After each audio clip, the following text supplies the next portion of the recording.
안녕하세요. 간단하고 전략적인 놀이학습의 서승현입니다. 이번에는 조금 간단하지 못한 만들기가 좀 있는 활동을 해보려고 합니다. 약간은 부담스러우실 수도 있겠지만 한번 만들어 놓으면 거의 2주 정도는 내용물을 바꿔가면서 놀이를 유도해 보실 수 있으니까요. 조금만 시간을 들여서 그래 2주 동안 놀 장난감이다 생각하시면서 만들기 활동을 잘 따라와 주시기 바랍니다. 이번 활동은 돌림판을 만들어서 수놀이와 한글놀이를 해보는 활동입니다. 수놀이는 숫자의 개념을 익히고 수를 다르게 나타내는 여러 가지 말과 형식을 아는 것이 최종 목표고요. 한글놀이는 각 글자가 같은 것을 넘어서서 그 자음을 익혀보는 것이 최종 목표입니다. 사실 소리 나는 대로 익히고 쓰이는 글자보다 기역, 니은과 같이 따로 떨어져 있는 자음들은 외워야 되는 거라서 재미있게 익히기는 좀 어려울 수가 있거든요. 네, 자, 이제 먼저 돌림판을 만들기에 필요한 준비물은 두꺼운 도화지, 색지, 그리고 활핀이라는 재료가 필요합니다. 유치원 선생님들한테는 익숙한 재료일지 모르겠는데 부모님께는 활핀이라는 재료가 굉장히 생소할 수도 있어요. 네, 이렇게 생긴 핀인데요. 이 핀을 중앙에 넣고 이렇게 돌려서 이걸 벌려서 이렇게 벌려주면 이 속에 들어있는 것들이 돌아갈 수 있도록 이렇게 고정을 시켜주는 핀이 활핀이라는 재료입니다. 한 통에 거의 1,500원 남짓하고요. 여러 가지 교구들을 만드실 때도 유용하게 쓰실 수가 있으니까 이제 한번 구입하는 것도 나쁘진 않겠죠. 네, 이제 본격적으로 이 재료들을 이용해서 돌림판을 만드시는데요. 돌림판의 기본이 되는 이런 판들은 이제 컴퍼스를 대고 그려도 되고 저는 크림통이나 냄비 받침, 컵, 병 이런 식으로 크기가 다른 원형의 물체를 대고 이제 그리셔도 될 것 같습니다. 그리고 원형 모양대로 오려주세요. 그 다음 이렇게 중앙에 모여놓고 저는 지금 두꺼운 도화지에 이렇게 색지를 위에다 붙였는데요. 그리고 나서 중앙에 모여놓고 가운데 부분에 구멍을 뚫어주시면 되겠습니다. 그리고 나서 여기 아까 보셨던 이 할핀이 이렇게 위쪽으로 들어가는 거거든요. 위쪽으로 들어가서 위쪽으로 이렇게 찍혀 들어가서 뒤쪽에 이런 모양이 되어 박히는 거예요. 네. 이렇게 한 다음에 그리고 저는 여기를 이 앞부분을 6등분을 해서 했는데요.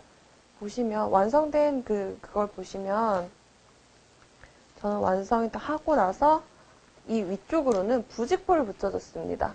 그래서 이렇게 칸을 각각 나눠가지고 6등분을 했죠. 6등분을 하고 그리고 이 안쪽으로는 색깔을 각각 다르게 놨다 했습니다. 이거 색깔 다르게 한 건 나중에 이유를 말씀드릴 거고요. 그리고 나서 이렇게 해서 활동할 준비를 모두 마쳤습니다. 제가 예고편에 처음에 얘기한 대로 조금 손이 많이 가죠. 그리고 나서 각 칸을 또 채울 내용물을 또 만들어야 돼요. 먼저 수놀이 활동부터 해볼게요. 여기 작은 칸에 들어가는 이거는요, 찍찍이를 이용해서 숫자를 적어놨습니다. 이렇게 수가 들어간 이 내용물을 만들어야 되는데요. 1, 2, 3, 4, 5, 6, 7, 8부터 뭐 이렇게 쭉 숫자대로 하고요. 그 다음 칸에는 하나, 둘, 셋, 넷, 다섯, 여섯식으로 숫자가 이렇게 진행되는 그 음으로 나타낸 그걸 한글을 적어줬습니다. 그리고 나서 그 마지막 세 번째 칸에는요. 그림과 같이 나타낸 그림 하나에 1, 병아리 2마리에 2, 나비 3마리에 3 이런 식으로 또 이렇게 돼 있는 종이를 또 만들어야 합니다. 이제 본격적인 내용이 나오니까 대충 어떤 활동인지는 아시겠죠? 여기 숫자 1, 2, 3과 수를 세는 말 하나, 둘, 셋 그리고 1, 2, 3 진짜로 수를 나타내는 물체 개수까지 돌림판을 서로 돌려가면서 이렇게 숫자를 맞춰보도록 하는 겁니다.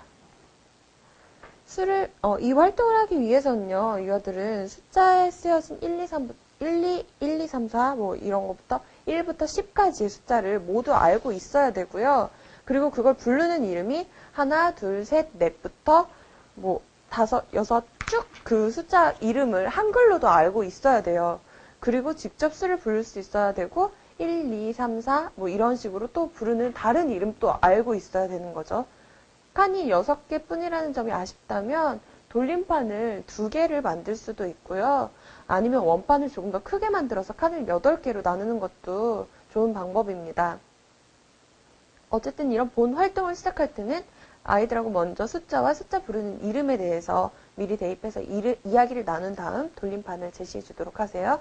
한 번도 이야기하지 않은 상태에서 눈에 익지도 않은 이 숫자와 글자들을 이제 마주치게 되면 아이들이 굉장히 이제 어려워하고 자신감도 떨어질 수가 있기 때문에 그렇죠. 그리고 처음에는 1부터 6까지 그리고 7부터 12까지의 숫자를 처음 그리고 두 번째 나눠서 해주세요. 만 4세 아이들을 기준으로 하는 활동이지만 아직 수개념이 약한 친구들에게는요. 여기 이렇게 색깔 아까 나뉜 이유가요. 이 숫자마다 지금 이렇게 마주치는 이 칸을 다 같은 색지로 할 수가 있습니다. 그러니까 어린 연령의 유아들에게는 여기 3을 나타내는 곳은 노랑, 노랑, 노랑, 초록, 초록, 초록 이런 식으로 다 같은 색으로 그러니까 색을 보고서 이걸 다 대입을 시켜볼 수 있도록 그렇게 해주시는 거죠. 반면에 또 활동에 익숙하거나 수에 익숙해진 친구들한테는요. 1부터 12까지 개념을 익히고 나면 그 이후에는 셋, 넷, 다섯과 같은 패턴으로 열셋, 열넷, 열다섯 뭐 이런 식으로 또 이름이 계속 이어진다는 걸 말해주고 또 같이 수를 세보세요. 뭐 13부터 또 19까지 만드는 것도 좋겠지만 어쨌든 10, 11, 12, 뭐 20, 21, 22 이런 식으로 계속 반복이 되니까 아이들한테 그런 패턴만 익혀주면 좋을 것 같아요. 워낙에 만드는 그 재료들이 너무 많이 들어가서 그렇게 하는 게 더 좋을 것 같습니다. 그리고 수의 패턴하고 개념을 익힌 친구들한테는 10, 20, 30, 40 뭐 이런 식으로 10단위로 끊어지는 수를 다음에 또 11, 12 뭐 이런 식으로 21, 22, 31, 32 이런 식으로 또 같은 패턴으로 숫자를 셀 수 있다는 걸 또 알려주세요. 그리고 나서 함께 수를 세보고 나면 친구들이 99까지는 무난하게 수를 셀 수가 있겠죠?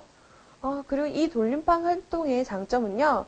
한두 가지의 숫자나 뭐 이런 이름을 알기만 해도 다른 칸까지 다 맞출 수 있다는 건데요.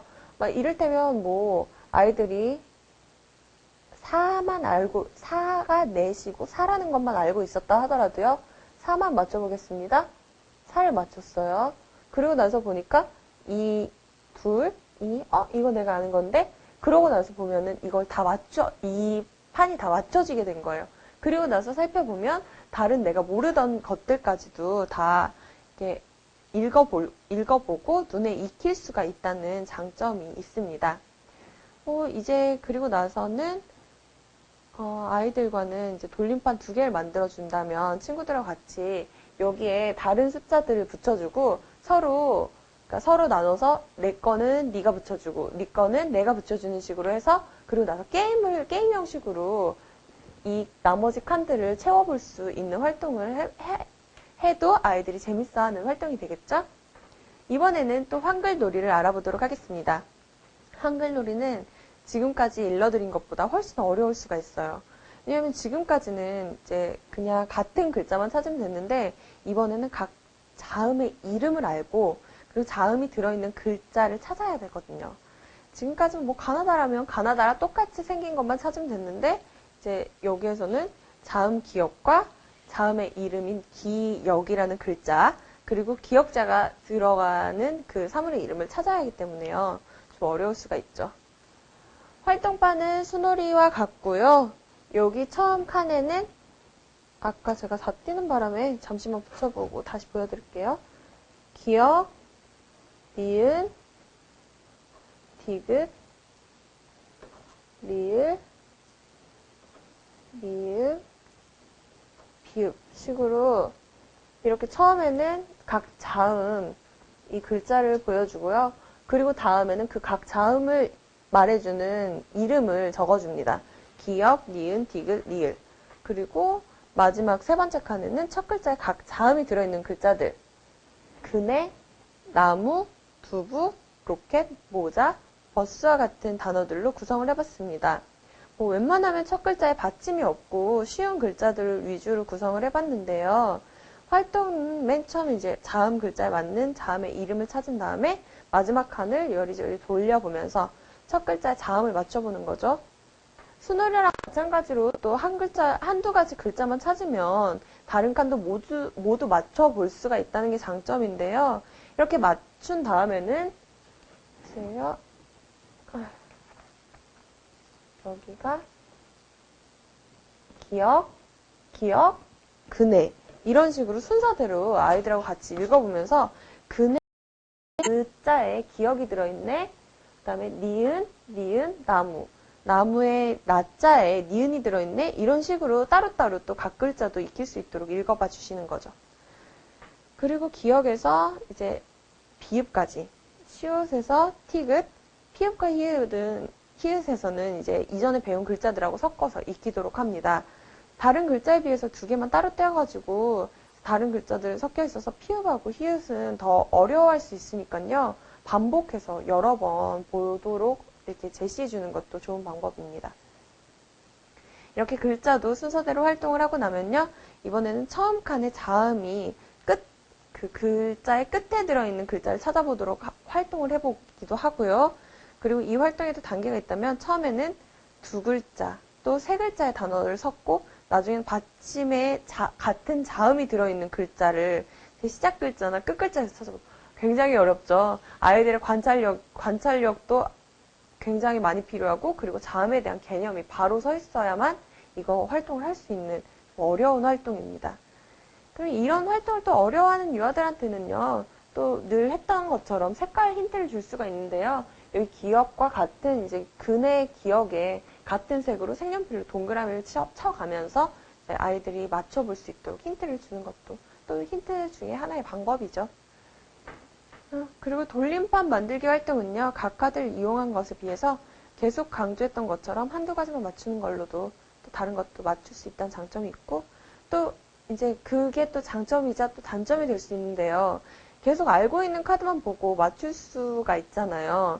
그래서 계속 칸을 뗐다 붙였다 하면서 자리를 옮겨주고 섞어가면서 또 여러 번 반복 활동을 할 수가 있습니다. 반복하기 위해서는 계속적으로 다른 방법으로 활동을 해야 친구들이 이제 또 지루하지 않아 하잖아요. 그렇게 하니까 이제 여러 가지 방법을 생각을 해봤는데 돌림판 이제 두 개를 이용해서 서로 아까 얘기했던 것처럼 게임을 해서 빨리 맞추기를 한다든지 아니면 각각 첫 번째 칸에는 숫자나 자음이 들어가는 자음을 붙여놓고 나머지 두 칸에 들어가는 총 12개 카드를 여기에 있는 이 칸마다 들어있는 카드를 이렇게 다 엎어놓는 겁니다. 다 엎어서 그 메모리 게임 아시죠? 메모리 게임처럼 이렇게 이 카드들이 엎어졌을 때, 뒤집었을 때, 이 엎어놓은 카드들을 뒤집었을 때, 여기에서 5과 3이 나오면, 다른 수를 나타내는 카드니까요. 다시 뒤집고, 또 다른 친구가 활동을 할 때, 5과 5가 나오면, 이게 맞는 거잖아요. 그랬을 때 가져가서 먼저 붙이도록 하는 그런 게임을 진행하면서 아이들이 이제 더 흥미있는 활동을 할 수 있도록 이렇게 북돋아주면 좋겠습니다. 그리고 또 유아와 함께 여러 가지 단어를 생각해서 첫 번째 자음, 끝 글자의 자음을 생각해서 또 친구들이 생각한 글자들을 적어주는 것도 아이들이 한글 놀이에 좀 더 재밌어 할 수 있는 방법 중에 하나입니다. 한번 제대로 만들어 놓은 교구는요, 흥미를 잃었을 때 잠깐 또 넣어뒀다가 다시 또 꺼낼 때 새로운 방법으로 활동을 이제 하면 또 새로운 교구가 될 수도 있어요. 그러니까 이런 교구는요, 한번 만들 때, 그래, 시간 좀 들여서 한번 만들지, 결심을 하기가 좀 어려워서 그렇지, 결심을 해서 만들어 놓으시고, 그리고 유아들이 직접, 여기는 이제 시트지로 포장을 했으니까 보드펜으로 또 글씨를 써본다든지 하는 등의 활동을 해볼 수도 있는 교구가 될 테니까요. 이런 교구는 하나쯤은 만들어 두셨다가 여러 가지 방법으로 활동을 해보고 그리고 친구들하고도 재미있게 여러 가지 방법으로도 또 활동할 수 있는 교구가 됐으면 좋겠습니다. 이상입니다. 감사합니다.